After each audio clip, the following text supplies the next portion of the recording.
Today I'll be fixing an old Chevy Silverado, a box truck with the V8. And I'm going to show you a problem that's very common on these older trucks.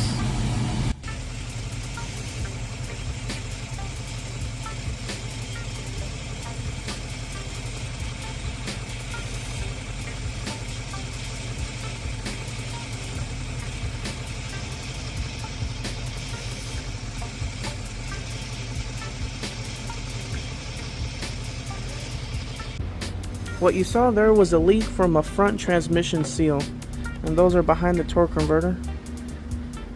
That means that one of these seals is starting to fail, thus causing our leak. So if you ever notice you have a front transmission leak, you better hope that it's not one of those, because the only fix for that is to bring down the whole transmission and replace that seal.